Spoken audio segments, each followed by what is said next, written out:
রগচটা সাকিব আল হাসান কখনো স্ট্যাম্পে লাথি মেরে উড়িয়ে দেন, কখনো অসময়ে শোরুম উদ্বোধন করে আলোচনায় আসেন, তো আবার কখনো ভক্তের হাতের মোবাইল ফোন কেড়ে নেন।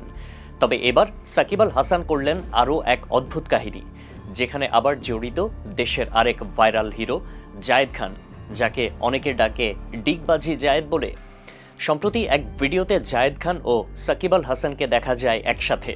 সেখানেই সাকিবের এক আচমকা আচরণে হতভম্ব হয়ে যান জায়েদ খান।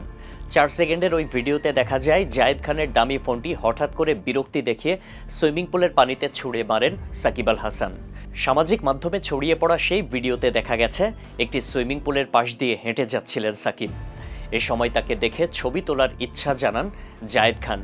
সাকিবকে ফোন এগিয়ে দিতে প্রথমে সেলফি তোলার অঙ্গভঙ্গি করেন, এরপর হঠাৎ করে জায়েদের ফোন পানিতে ফেলে দেন সাকিব এবং মুখে একরাশ বিরক্তি প্রকাশ করে হেঁটে সামনে চলে যান।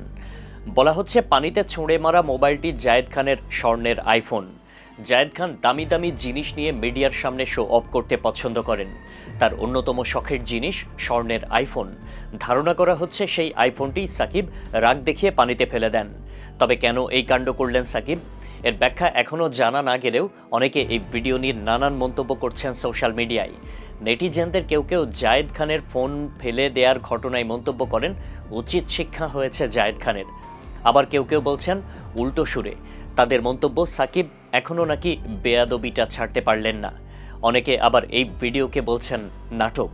তাদের মন্তব্য অভিনেতা হলেও এই ভিডিওতে জায়েদ খান বেশি সুবিধা করতে পারেননি, সাকিবের অভিনয়ই বরং বেশি ভালো হয়েছে বলে মত দেন তারা। তবে নেটিজেনদের এই গবেষণার ভেতরে জায়েদ একটি স্ট্যাটাস দেন ফেসবুকে। তিনি সাকিবের ফোন ফেলে দেয়া বিষয়ে লিখেন, নাম্বার 1 বলেই কি ফোন ফেলে দেবে? শিগগিরই সব জানাবো, তারপর আপনারাই বিচার করেন। এদিকে সাকিব আল হাসানও একটি স্ট্যাটাস দিয়েছিলেন, যেখানে তিনি লিখেন, একটি ভিডিও ঘুরছে সোশ্যাল মিডিয়ায়, শীঘ্রই বিস্তারিত জানাবো আপনাদের। জায়েদ খান ও সাকিবের এই স্ট্যাটাস দেখে অনেকে বলছেন এই পুরো ভিডিওই তাদের সাজানো নাটক। তারা হয়তো মানুষকে বোকা বানাতে চান। নতুন কোনো বিজ্ঞাপন প্রচারের কৌশল হিসেবেই এমন নাটক করছেন তারা।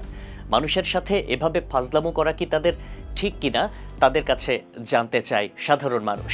কেউ কেউ আবার অপেক্ষা করছেন, তারা বলছেন নাটক তো চলমান থাকবেই, দেখায় যাক এবার আবার কি নাটক দেখায় জায়েদ সাকিব দুই ভাইরাল ভদ্রলোক।